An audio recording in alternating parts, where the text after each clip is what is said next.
Hablamos sobre neurofisiología del lenguaje, es decir, entender los mecanismos que permiten la adquisición del lenguaje desde el punto de vista neurológico, y también veremos algunos descubrimientos recientes en materia de neurociencia.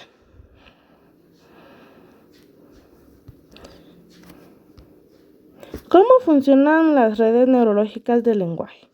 Hay dos áreas principales involucradas en la adquisición y producción del lenguaje. Uno es la área de Broca. Esta zona cerebral le debe su nombre a Paul Broca, quien le describió en 1864. Su función es permitir la ejecución de los patrones motores para la expresión de cada palabra, articulando el lenguaje hablado y escrito. Por lo tanto, esta área nos provee a los circuitos nerviosos necesarios para la formación de las palabras. Asimismo, participa en la producción del habla. Las personas que sufren de lesiones en esta área llamada afasia de Broca tienen dificultades en la expresión del lenguaje. Área de Wernicke. El área de Wernicke, la otra región considerada hasta el momento crucial para el lenguaje en los humanos. Mediante un haz de fibra nerviosa, el arcuato se encuentra ubicada delante de la porción inferior de la corteza motora primaria izquierda. En la cercanía de la fisura lateral está constituida por la porción opercular triangular y del giro frontal inferior. También se conecta con el área motora suplementaria relacionada con la iniciación del habla. Los bebés genios lingüísticos. En los humanos, a diferencia de otras especies, existe una predisposición genética para el lenguaje que permiten a los niños hablar de forma espontánea.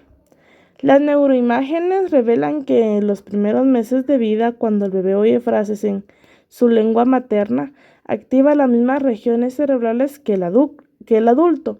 No obstante, para que el lenguaje se desarrolle de forma adecuada, la experiencia social es imprescindible.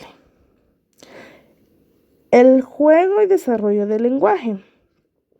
Un ejemplo de juegos son los sonidos, ruidos y balbuceos espontáneos que emiten los niños durante los primeros meses. En bebés de 2 meses podemos observar que juegan con su lengua y producen sonidos inespecíficos. Sobre los 5 meses, el bebé descubre que el sonido es un instrumento de feedback a través de las respuestas que obtiene de los adultos, y sus balbuceos se van haciendo cada vez más organizados. Cada día les gusta más jugar con los sonidos, y alrededor de los 8 meses empieza a ser consciente de que los emite el juego y acompañarlos de gestos.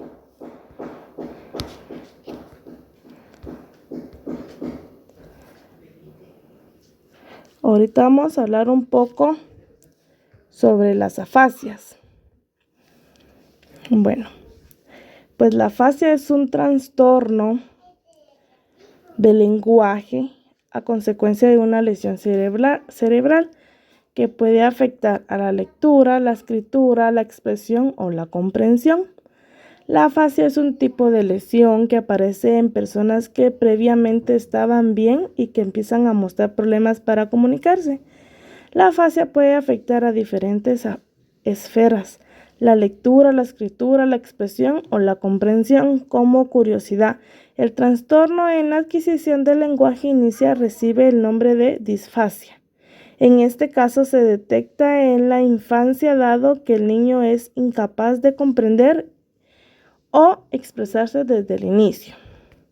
¿Cuáles son las causas? Existen diferentes causas de afasia, haciendo las más frecuentes un accidente cerebrovascular, un traumatismo cráneoencefálico, una infección cerebral, un tumor o un proceso degenerativo neurológico en función de área donde se ubica la zona lesionada, dará lugar a unos u otros síntomas, pudiendo aparecer un trastorno sensorial, un trastorno motor o ambos.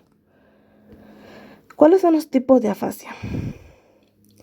Analizaremos los tipos de afasia según sus características, siendo dos tipos concretos de afasia, Broca y Wernicke, las que merecen especial atención desde el punto de vista clínico. La afasia de Broca es motora, se caracteriza por una expresión verbal muy afectada y una comprensión aceptable, aunque también afecta. Estos pacientes tienen imposibilidad de producción verbal fluida. Suele emplear frases cortas con gran esfuerzo. También suelen estar alteradas la denominación, búsqueda de nombre de las cosas, la lectura y la escritura. La lesión radica a nivel frontal izquierdo, donde se ubica la llama área de Broca. La mayoría de los pacientes que la presentan tienen un déficit motor más o menos grave, el hemicuerpo derecho. El paciente es consciente de las limitaciones de su expresión verbal, por lo que habla poco y emplea una gramática simple, tipo telegráfico, sin frases elaboradas. Sin embargo, su comprensión del lenguaje es casi normal. La afasia de Wernicke es sensorial. Se trata de un trastorno de comprensión. La producción lingüística es fluida y abundante, pero incoherente. El lenguaje carece de significado por el empleo de paráfrasis fenómicas. Reemplazan una palabra por otra fenóticamente similar, pero conceptualmente diferente. Por ejemplo, en lugar de decir tapiz, dicen lápiz, por lo que cambian absolutamente el concepto de la frase, haciéndose difícil su comprensión. No son conscientes de sus errores gramaticales. Se produce por lesión de áreas temporoparietales, donde está ubicada el área de Wernicke. Estos pacientes no presentan déficit motor, dado que su lesión no afecta al área cerebral que controla el movimiento. La afasia anómica tiene dificultad para encontrar el término correcto de las cosas. Es el trastorno afásico más común. Es frecuente que los pacientes que la sufren empleen los llamados circunloquios, expresión que compuesta por muchas palabras para expresar algo que hubiera podido decirse con una sola o muy pocas palabras, con la finalidad de suplir el nombre que no consiguen hallar. La afasia global. El paciente no puede hablar, entender, leer ni escribir. Este término se emplea cuando están gravemente afectadas las funciones expresivas y receptivas del lenguaje. Los pacientes que la sufren tienden a la depresión por la imposibilidad comunicativa y su afectación motora. Añadida hemiplegia derecha, la lesión cerebral que padece es extensa. La afasia de conducción. La afasia de conducción, el lenguaje espontáneo es fluido con la comprensión relativamente preservada. Tiene problemas para la discriminación fonémica, la comprensión de frases y sobre todo gran dificultad para la repetición. La lesión radica a nivel temporal. ¿Cómo afecta al paciente? El área más frecuentemente afecta es la de la expresión del lenguaje y a su vez puede manifestarse de diversas formas. Es frecuente detectar parafasias o errores en el empleo de fonemas. Por ejemplo, es decir pera en lugar de para. Palabras, por ejemplo, es decir sábana en lugar de mantel o trapo en vez de toalla.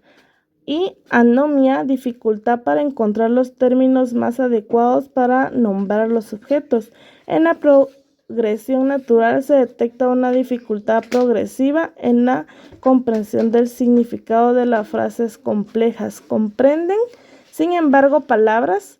Otro síntoma característico es el agramatismo, que se manifiesta con la omisión o el uso incorrecto de formas gramaticales.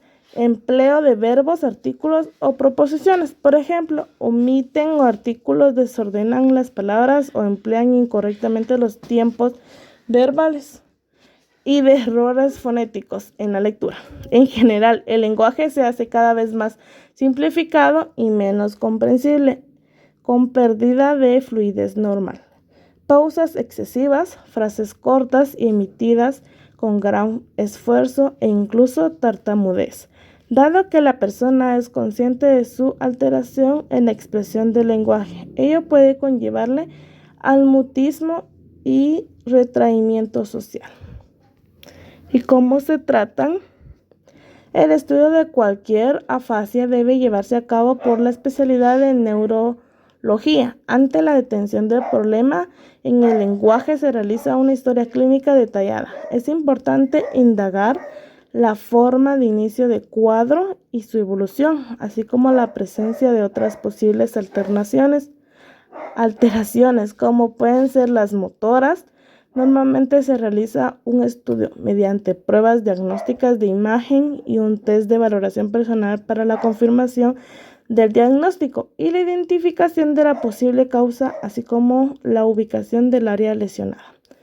Ante un caso de afasia, se recomienda un tratamiento rehabilitador integral debido a abordarse no solo de recepción y expresión del lenguaje hablado, sino también sus problemas motores, distímicos o efectivos. Y este es mi dibujo, el que yo realicé a mano. Y esa soy yo con mi dibujo. Y gracias, es todo.